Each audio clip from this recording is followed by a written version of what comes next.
आपका हमारे target UPSC channel में स्वागत है। दिस इज़ विकास पटेल। ठीक है, हमारा नाम विकास पटेल है। जो कि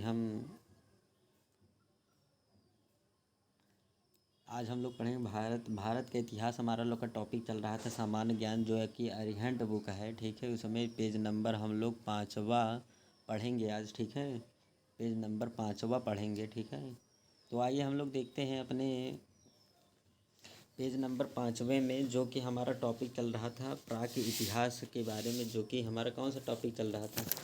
प्राक इतिहास टॉपिक चल रहा था, जिसमें हम लोग अपने मध्य पाषाण काल ये सब पढ़ रहे थे। ठीक है,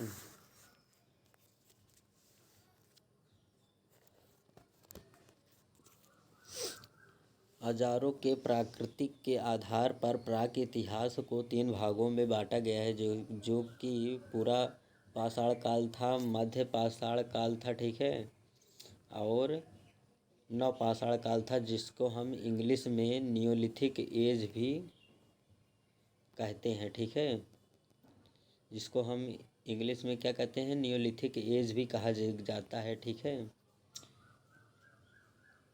तो हम लोग मध्य पाषाण काल के बारे में पढ़ लिए थे, आदमगढ़ के बारे में पढ़ लिए थे। ठीक है, और मेहरगढ़ के बारे में पढ़ लिए थे, जो कि गेहूँ जौ की खेती का प्रमाण मिलता है। मेहरगढ़ जो कि पाकिस्तान के बलूचिस्तान प्रांत में स्थित है। ठीक है, इसी से संबंधित हम लोग पढ़ रहे थे अपने प्राक इतिहास के बारे में, जो कि हमारा कुछ पॉइंट छूट गया, तो जो कि वह नेक्स्ट पेज में दिया है। जो हमारा 5वां पेज नंबर है, उसमें कुछ पॉइंट दिए हैं प्राक इतिहास के बारे में। तो आइए हम लोग चलिए देखते हैं। तो यदि आप हमारे चैनल को अभी तक सब्सक्राइब नहीं किए हैं, तो हमारे चैनल को सब्सक्राइब कर लें, जो कि हर एक लेटेस्ट वीडियो आपको पहले प्राप्त हो। ठीक है,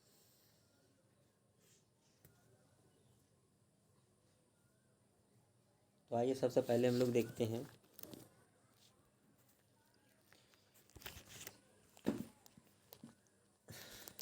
तो इसमें पहला पॉइंट क्या हो जाएगा हमारा लोग का? इसमें पहला पॉइंट क्या हो जाएगा? तीसरी सहस्राब्दी वधि तीसरी सहस्राब्दी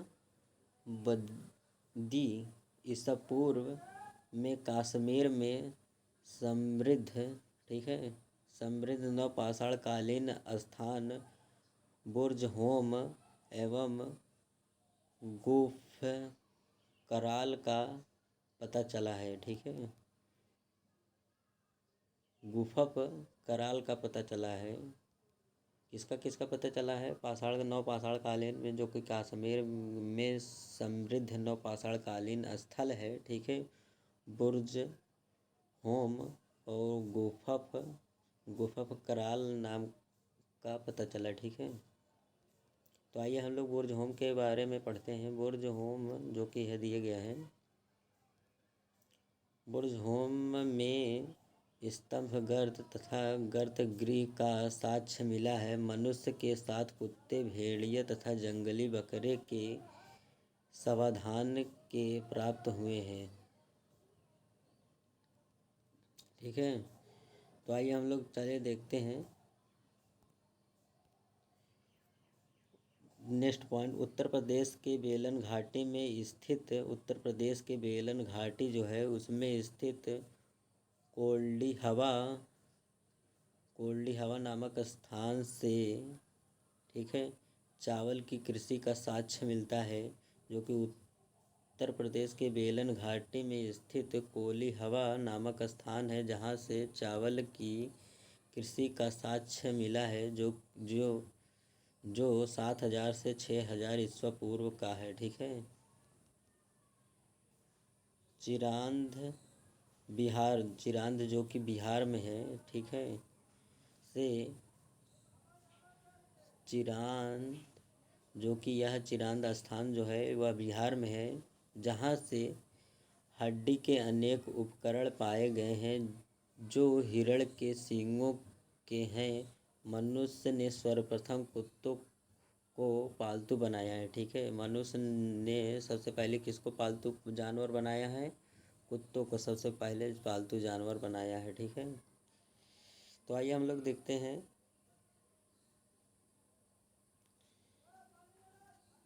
वृद्ध भांड के प्राचीनतम साक्ष्य चौपानी मांडो से प्राप्त हुआ है। वृद्ध भांड के प्राचीनतम साक्ष्य चौपानी मांडो से प्राप्त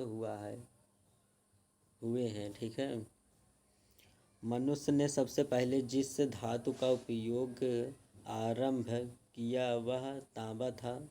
मनुष्य ने सबसे पहले जिस धातु का उपयोग किया वह क्या था? तांबा था। ठीक है, सबसे पहला कौन से धातु का उपयोग किया था? तांबा का उपयोग किया था। तांबे से जिस युग में औजार अथवा हथियार बनाए जाने लगे उसे ताम्र पाषाण काल कहा जाता है। सबसे पहले कौन सी धातु उपयोग किया? तांबा का यूज किया। उस युग तांबे से जिस युग के औजार तथा हथियार बनाए जाने लगे, ठीक है, तो उस काल को क्या कहा गया? ताम्र पाषाण काल कहा जाता है। तो आइए इसी के साथ हमारा जो प्राक इतिहास था वह खत्म होता है। तो आइए हम लोग नेक्स्ट टॉपिक पर चलते हैं जो कि हड़प्पा सभ्यता है। ठीक है, तो आइए हम लोग इसमें हड़प्पा सभ्यता के बारे में हम लोग कुछ जानकारी प्राप्त करते हैं जो कि हमारा यह पेज नंबर 5वां है, अरिहंट बुक का है। ठीक है,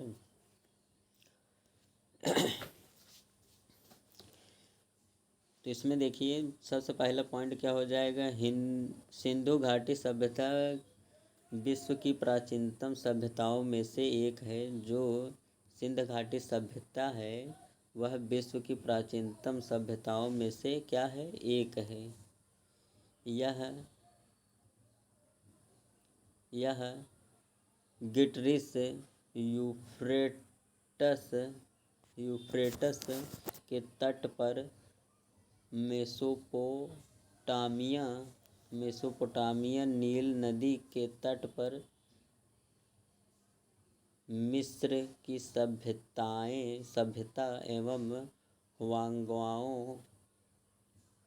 वांगहो के तट पर चीनी सभ्यता के समकालीन है। ठीक है, जो सिंधु घाटी सभ्यता है विश्व की प्राचीनतम सभ्यताओं में से क्या है? एक है। यह गिटरिस और यूफ्रेटस के तट पर मेसोपोटामिया नील नदी के तट पर मिस्र की सभ्यताएं एवं वांगहो के तट पर चीनी सभ्यताओं के समकालीन था। ये इन सभी से कुछ मिलता जुलता है। सिंधु घाटी सभ्यता यह भी एक क्या है? प्राचीनतम सभ्यताओं में से एक है। ठीक है, सिंधु घाटी सभ्यता जो है भारतीय उपमहाद्वीप में प्रथम नगरीय क्रांति के अवस्था को दर्शाती है। ठीक है, जो सिंधु घाटी सभ्यता है भारतीय उपमहाद्वीप में प्रथम नगरीय क्रांति की अवस्था को क्या करती है? दर्शाती है। ठीक है, 1921 ईस्वी में भारतीय पुरातत्व सर्वेक्षण विभाग के अध्यक्ष जॉन मार्शल ने, ठीक है, कौन थे?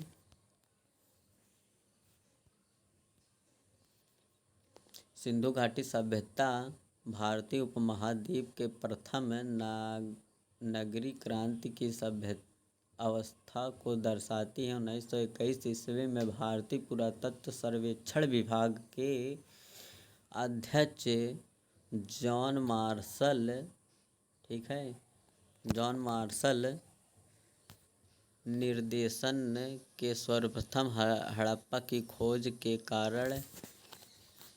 कारण इनका नाम हड़प्पा सभ्यता पड़ा। दयाराम साहनी ने हनी ने हड़प्पा स्थल की खुदाई कराई, जिसमें एक वृहद नगरीय ढांचे का अवशेष प्राप्त हुआ। ठीक है, वृहद नगरीय ढांचे का अवशेष प्राप्त हुआ। ठीक है, इस सभ्यताओं के लिए साधारणतः 3 नामों का प्रयोग होता है: सिंधु सभ्यता, सिंधु घाटी की सभ्यता, हड़प्पा सभ्यता। इसको 3 नामों से पुकारा जा सकता है। हड़प्पा सभ्यता को एक सिंधु सभ्यता हो सकता है, सिंधु घाटी की सभ्यता, और इसको हड़प्पा सभ्यता के नाम से भी जाना जाता है।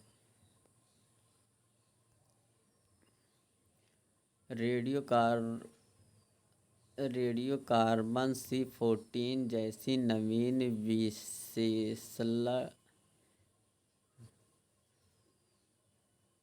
विश्लेषण प्रसिद्धि के द्वारा हड़प्पा सभ्यता का सर्वमान्य काल 2350 ईस्वी पूर्व से लेकर 1750 ईस्वी पूर्व को क्या माना जाता है। ठीक है, रेडियोकार्बन C14 जैसे नवीन विश्लेषण पद्धति के द्वारा हड़प्पा सभ्यता का सर्वमान्य काल 2350 ईस्वी पूर्व से 1750 ईस्वी पूर्व को माना जाता है। ठीक है, तो आइए हम लोग देखते हैं हड़प्पा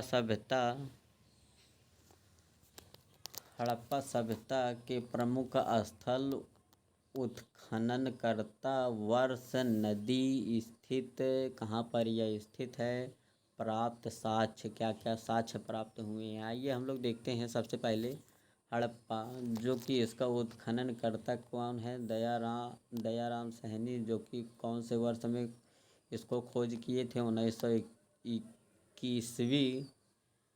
1921 में इसकी खोज की गई थी। ठीक है, रावी के बाएं किनारे पर, रावी नदी है, उसके बाएं किनारे पर इसका खोज किया गया है।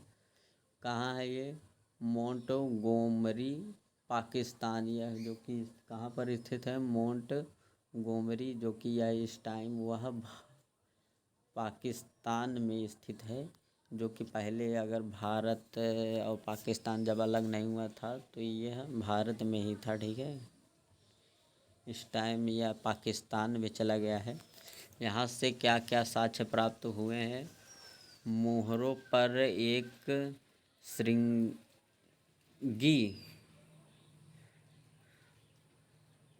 श्रृंगी पशु कांसे की इक्का गाड़ी। ठीक है, अन्नागार मतलब जहाँ पर अनाज ऐसे कुछ था। कब्रिस्तान प्राप्त हुए हैं। R37 ये क्या है पता। आइए हम लोग देखते हैं मोहनजोदड़ो। ये राखल दास बनर्जी ने इसका खोज किया था, 1922 में किया था। सिंधु के दाहिने किनारे पर इसकी खोज की गई थी। सिंधु नदी के दाहिने किनारे पर ये लरकाना, जो कि यह भी पाकिस्तान में उस टाइम में भारत नहीं अलग हुआ तो ये भारत में ही था।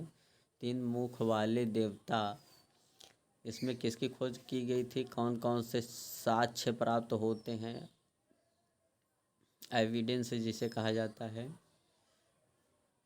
3 मुख वाले देवता, पशुपति, नर्तकी के कांस्य मूर्ति, विशाल अन्नागार, स्नानागार, सूती वस्त्र। यहाँ से क्या क्या प्राप्त हुए हैं, 3 मुख वाले देवता, जिसे हम क्या कहते हैं, पशुपति कहते हैं। नर्तकी की कांस्य मूर्ति, विशाल अन्नागार, जहाँ पर अनाज रखे जाता है। ज़मीन में ऐसे खुदवा कर ऐसे खूब बड़ा सा ऐसे बनवा दिया जाता है। ठीक है, उसी में अनाज रखा जाता था, जो कि सालों साल चलता रहे, खराब न हो, उसी को अन्ना कहते हैं। और स्नानागार जो कि स्विमिंग पूल एक प्रकार से कहा जाए तो यह मोहनजोदड़ो में प्राप्त हुआ है। आप लोग कक्षा 6 में पढ़े होंगे सूती वस्त्र, और यहाँ से क्या प्राप्त हुआ है, सूती वस्त्र भी प्राप्त हुए हैं।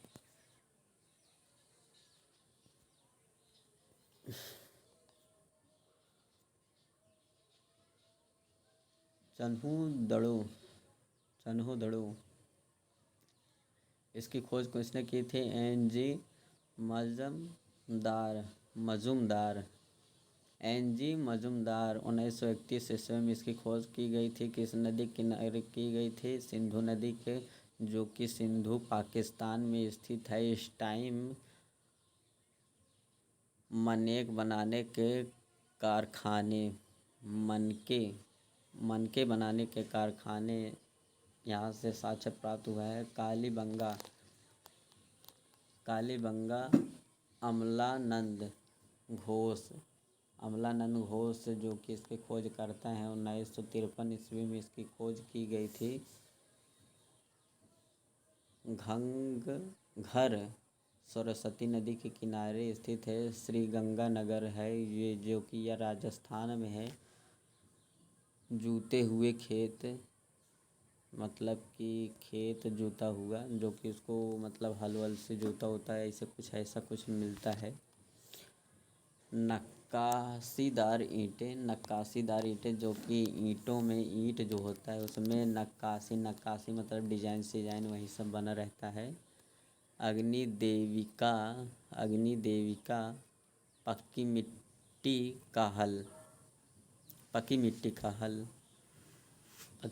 का हल भी प्राप्त हुआ है।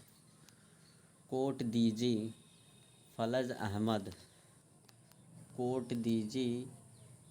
खोज की गई थी, ठीक है, जो कि यह फलज अहमद ने किया था 1953 ईस्वी में। यह भी सिंधु नदी के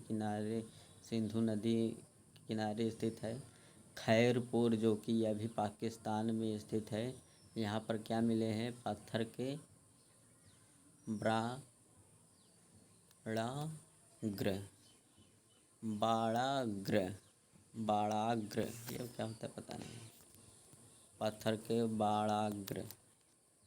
आइए हम लोग देखते हैं रंगपुर। ये रंगनाथ राव ने किया था 1953 से 1974 में। यह किस नदी के किनारे है, मादर नदी के किनारे है। ये काठियावाड़ जो कि स्थान यह गुजरात में स्थित है। यहाँ पर धान की भूसी, गेहूं की खेती का साक्ष्य मिलता है, ठीक है। अब कौन सा स्थान है, रोपड़ की खोज कहाँ की गई थी, यज्ञदत्त शर्मा ने किया था 1953 से 1956 ईस्वी में। यह सतलज नदी के किनारे है रोपड़, जो कि पंजाब में है। मानव के साथ कुत्ते दफनाने का साक्ष्य यहाँ पर मिलता है, ठीक है। मानव के साथ कुत्ते दफनाने का साक्ष्य मिलता है। लोथल जो कि रंगनाथ राव 1957 में इसकी खोज की गई थी, जो कि यह भोगवा नदी के किनारे है। अहमदाबाद गुजरात में स्थित है। बंदरगाह डॉकयार्ड हाथी दांत के पैमाना योग में सवा धान, चावल के दाने, खिलौने यहाँ से साक्ष्य प्राप्त हुए हैं। बनावली रविंद्र सिंह बस्ट 1974 सरस्वती नदी के किनारे इन्होंने खोज किया था। हिसार एक स्थान है जो कि हरियाणा में स्थित है। मिट्टी से बने हल का खिलौना और जौ की खोज की थी, ठीक है। इसी के साथ हमारा यह पेज नंबर जो कि 5वां है वो अभी कंप्लीट होता है, जो कि हम हड़प्पा सभ्यता के बारे में पढ़ रहे थे, ठीक है। जो कि हम इस हड़प्पा सभ्यता के बारे में पढ़ रहे थे। इसी के साथ आइए हम लोग अगर हड़प्पा सभ्यता को हम चलते हुए लेकर चलते हैं आगे अपने 6 पेज नंबर में। इसी के साथ हमारा इस वीडियो का एंड होता है, ठीक है। और हम आप लोगों से मुलाकात करेंगे नेक्स्ट पेज नंबर में। इसी के साथ साथ आप लोग पढ़ते रहिए अपने घर में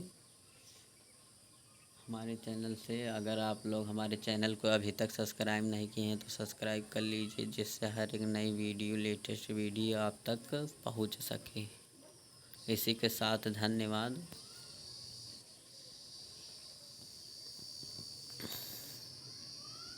इसी के साथ धन्यवाद आप सभी का।